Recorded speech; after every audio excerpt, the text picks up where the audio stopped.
Hai, halo, assalamualaikum warahmatullahi wabarakatuh. Welcome back to my channel with me Anggi Dewinta. Nah, di sini aku akan ngebahas yang namanya ujian PPAT. Nah, di tahun 2022 ini ada kabar yang menyebutkan bahwa sebentar lagi kita akan ada yang namanya ujian untuk pejabat pembuat akta tanah sih gitu. Nah, ujian pembuat akta tanah itu kan yang buat BPN gitu. Pastinya kan kita harus sering-sering memantau ya di situs BPN itu apakah benar ujiannya itu akan diselenggarakan atau tidak gitu. Nah, tapi nggak ada salahnya nih guys, kalau kalian tuh benar-benar mempersiapkan dari jauh-jauh hari gitu kan. Siapa tahu emang benar bulan Januari 2022 ini memang akan diadakannya ujian PPAT. Jadi kita tuh benar-benar udah nggak kaget lagi deh gitu. Mengingat banyak banget loh materi yang bakal kita pelajarin nanti gitu. Nah, apa aja sih materinya? Iya sih, Materinya adalah organisasi kelembagaan kementerian. Yang kedua adalah hukum pertanahan nasional. Terus yang ketiga hak tanah dan pendaftaran tanah. Yang keempat peraturan jabatan PPAT. Dan yang kelima tentang pembuatan akta PPAT. Dan yang terakhir tentang kode etik profesi PPAT. Nah, itu tadi materinya. Di sini aku akan ngebahas satu persatu. Kalau itu benar-benar cuman hanya kerangkanya aja, apa-apa aja yang mesti kita pelajarin. Di sini aku akan mempelajari detail-detailnya, peraturan-peraturannya apa aja. Pastinya ini juga dari sumber-sumber dari para senior-senior PPAT kita sih yang udah sukses mengikuti ujian-ujian PPAT sebelumnya gitu. Jadi jangan khawatir, ini benar-benar real dan juga bisa dipertanggungjawabkan kok. Nah, apa aja ya? Yang pertama tentang organisasi kelembagaan kementerian. Nah, itu maksudnya tentang sejarah lembaga saat masih BPN terpisah. Nah, BPN itu kan waktu itu sempat terpisah nih. Nah, sekarang kan sudah menjadi satu ya. Menjadi satu Kementerian ATR atau BPN. Kementerian ATR itu kepanjangan dari Kementerian Agraria dan Tata Ruang, garis miring Badan Pertanahan Nasional. Nah, ini nih guys, salah satu dasar hukum yang harus kita pelajari nih, yaitu adalah Kepres nomor 26 tahun 1088 yang mempelajari tentang struktur organisasi BPN yang dari waktu ke waktu itu ada perubahannya gitu. Nah, jadi organisasi kelembagaan kementerian ini dasar hukumnya ini. Lalu ada dasar hukum yang lain nih, yaitu adalah Peraturan Kepala BPN nomor 4 tahun 2006 tentang organisasi dan tata kerja kantor wilayah BPN dan kantor pertanahan. Nah, jadi di samping ada peraturan ini, ada peraturan lainnya juga gitu. Ada peraturan baru juga yang menghapuskan peraturan lama. Nah, jadi pointednya itu sih guys. Jadi kalian tuh benar-benar harus memahami dan kalian harus pintar-pintar mencari tahu nih bahwa peraturan terbaru itu menghapuskan peraturan yang lama atau tidak, atau memang peraturan yang baru itu masih tetap dipakai gitu. Oke? Dan next tentang peraturan 7 tata tertib BPN. Nah, BPN ini mengeluarkan 7 tata tertib BPN di tahun 2012 nih ya. Yaitu tentang Sabta Tertib Pertanahan. Nah, Sabta Tertib Pertanahan. Nah, dasar hukumnya ini adalah keputusan Kepala BPN RI nomor 277 garis miring Kep strip 71 garis miring 2012 tentang Sabta Tertib Pertanahan. Nah, apa aja sih Sabta Tertib Pertanahan nih?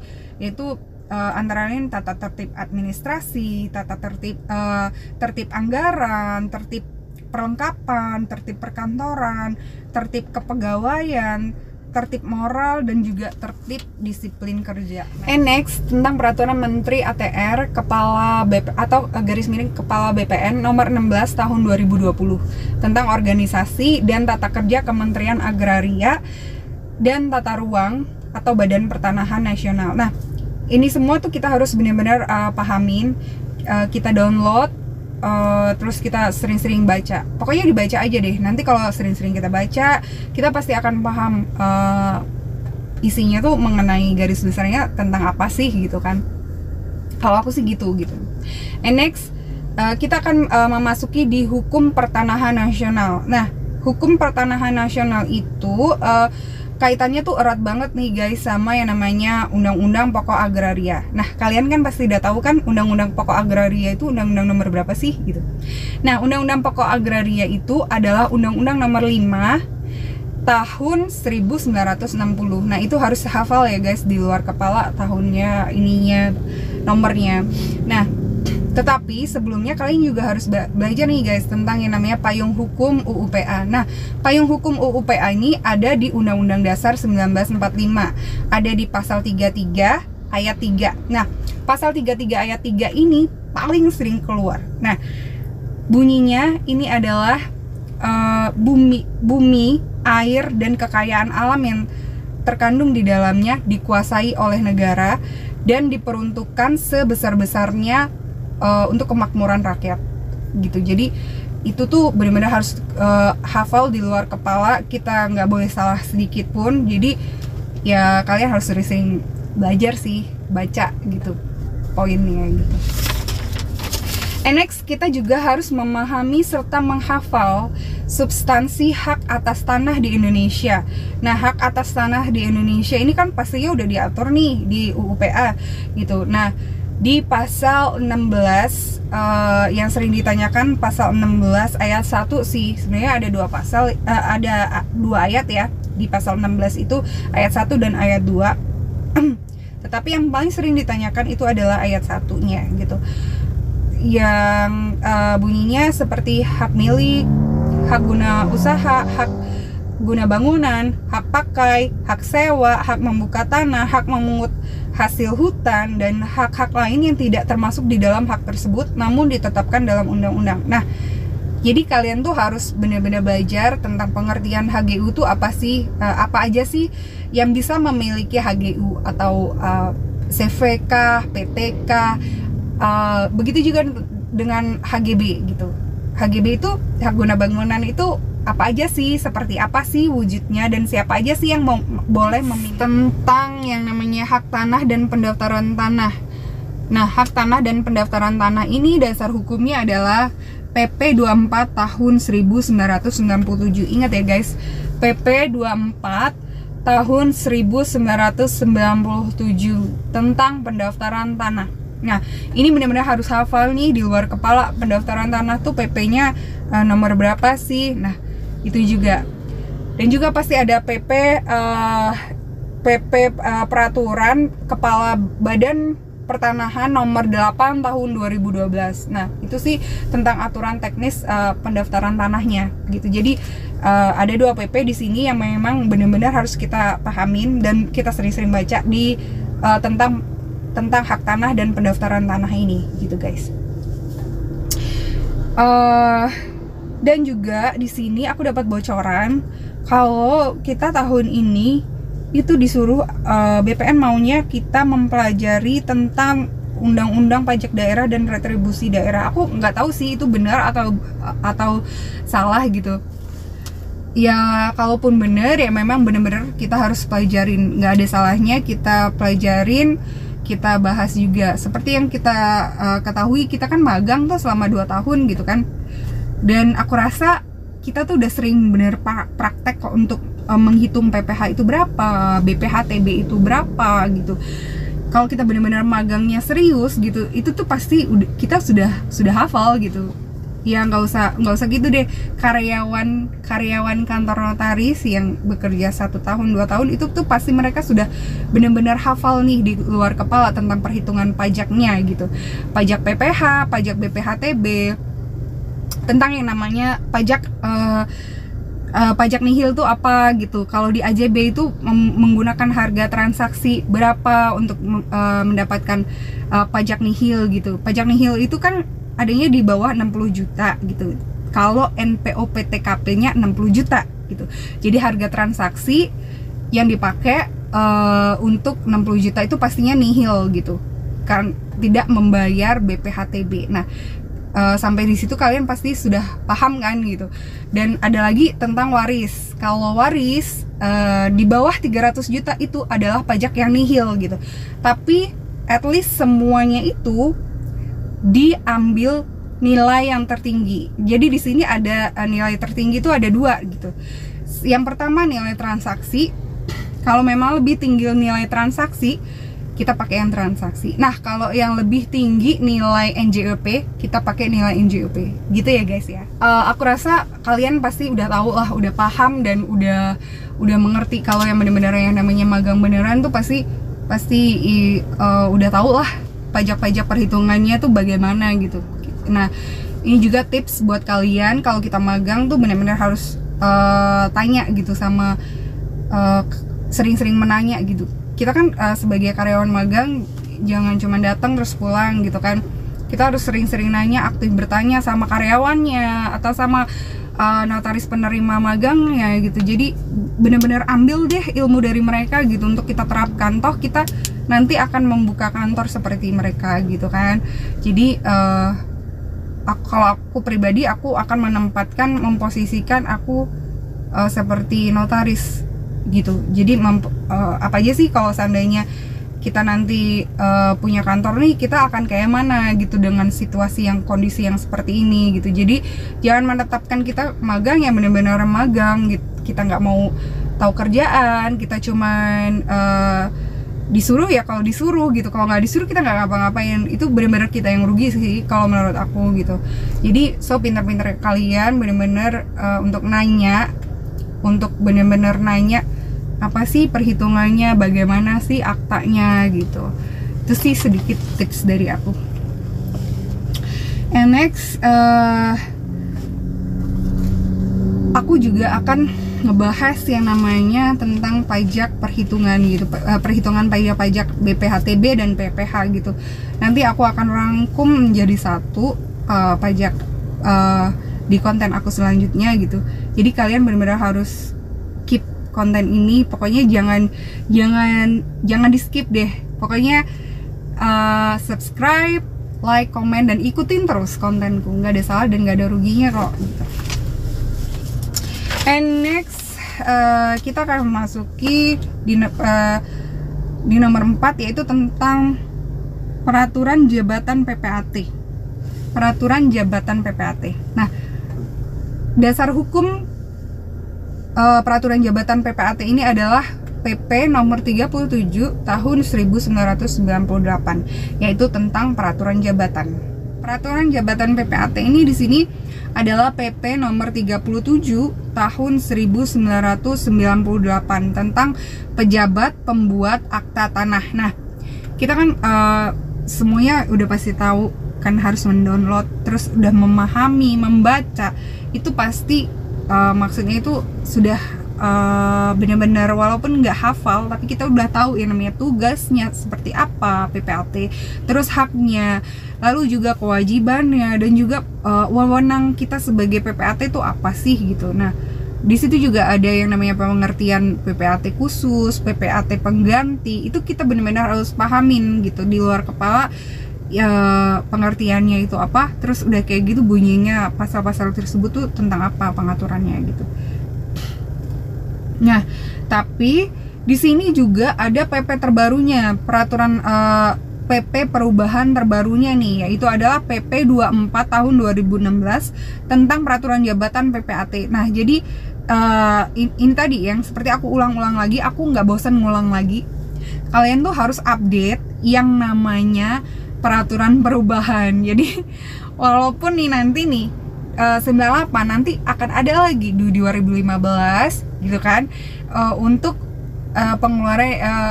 pengeluaran perubahan peraturan lagi. Nah, nanti akan keluar lagi nih di tahun 2016. Nah, menghapus di tahun yang di 2015 gitu. Seperti itu tuh kita tuh benar-benar harus tahu dan update gitu. Tapi yang di sini yang jelas PP 24 tahun 2016 itu tetap dipakai ya guys gitu, tentang peraturan jabatan PPAT. So ikutin ini aja deh gitu. Nah, oke, yang nomor 5 tentang pembuatan akta PPAT.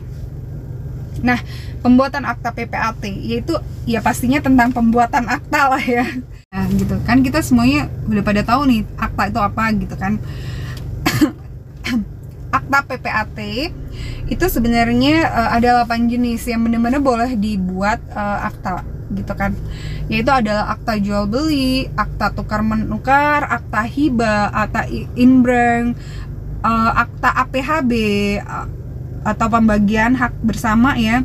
Terus udah gitu akta pemberian hak guna usaha, akta pemberian hak tanggungan, akta pemberian kuasa membebankan hak tanggungan. Nah, jadi di situ nih yang benar-benar untuk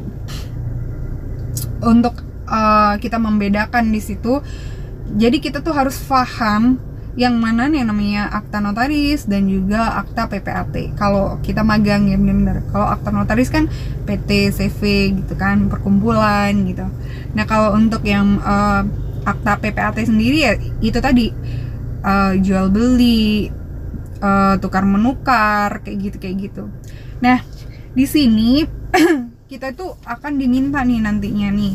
Kalau aku sih waktu itu ketemu yang namanya aku sih mendapatkan informasi gitu ya dari senior PPAT kita, waktu itu diminta dari awal sampai akhir untuk menuliskan akta gitu. Jadi benar-benar kita diminta untuk mulai menulis kop surat PPAT yang dari awal itu gitu kan. Terus udah kayak gitu ada nomor akta, terus lembar pertama garis miring lembar kedua atas salinan pada hari ini Selasa tanggal sekian-sekian, atau kita masuk dengan komparisinya. Terus kita juga di situ masuk ke premis tentang menceritakan bahwa pihak satu ini bahwa gini gitu. Itu namanya premis kan. Nah, hingga sampai tanda tangan para pihak dan juga notarisnya. Nah, tapi ada juga yang cuman sampai premis, cuman sampai nggak sampai, pokoknya nggak sampai di tanda tangannya gitu, sampai di premis atau sampai di pasal-pasal aja kalau nggak salah ya gitu. Jadi ya benar-benar kita harus benar memahami deh gitu gimana sih gitu pembuatan akta dari awal sampai akhir tentang akta-akta 8 ini gitu. Nah, kita masuk ke pembahasan yang terakhir nih, yaitu adalah tentang kode etik profesi PPAT. Nah, kode etik profesi PPAT itu mengatur tentang apa aja sih tindakan kalau PPAT itu punya salah gitu. Kalau seandainya pemberhentian PPAT itu bagaimana sistemnya, terus itu siapa yang memberhentikannya gitu. Ini nih dasar hukumnya tetap merujuk pada aturan PP nomor 37 tahun 1998 ya guys, tentang peraturan jabatan PPAT. Dan juga tetap merujuk kepada PP 24 tahun 2016 tentang peraturan jabatan pejabat pembuat akta tanah gitu. Jadi ya tetap itu sih yang dipakai gitu. Ya aturan-aturan hukumnya itu ya memang seperti itu gitu. Jadi ya kita harus hafalkan. Mau nggak mau, bisa nggak bisa gitu. Jadi kalau kata aku sih memang benar-benar kalau untuk sistem kebut semalam tuh kita hanya belajar 1 kali atau sehari sebelum H-2 itu kayaknya benar-benar nggak akan nyantol deh. Soalnya banyak banget dasar hukum yang benar-benar kita harus belajarin gitu. Jadi mau nggak mau ya kita harus belajar nyicil nih dari sekarang, oke? Nah, oke. Mudah-mudahan itu semua ngebantu kalian untuk mudah memahami apa aja sih yang akan keluar materi-materinya. Terus deh kayak gitu aku juga akan membantu meringkas soal-soal ya, soal-soal yang aku buat sendiri dan juga soal dari senior-senior yang memang benar-benar sudah sukses gitu, dan juga soal-soal dari peraturan-peraturan jabatan itu yang nanti aku buat gitu. Pokoknya keep on watching aja. Kita sukses sama-sama, benar-benar membenahi prosesnya. Kalau seandainya prosesnya benar, yakin aja benar. Karena di tahun ini, di 2021 ini kayaknya makin diperketat sih standar kelulusannya gitu. Jadi yang biasanya lulus di 75 gitu, ini dinaikin jadi 80 gitu. Di bawah nilai 80 itu nggak akan dinyatakan lulus. Berarti kan itu tuh benar-benar harus kita kuasai, dan salahnya itu harus sedikit sih sebenarnya. Sementara materinya ditambah lagi yang lebih banyak, peraturan perundang-undangannya juga terbit terus yang baru gitu. So ini tantangan banget buat kita supaya ya benar-benar serius, lebih serius ke depannya gitu. Jadi mudah-mudahan sukses. Thank you for keep on watching. Jangan lupa like, comment, and subscribe. Assalamualaikum warahmatullahi wabarakatuh.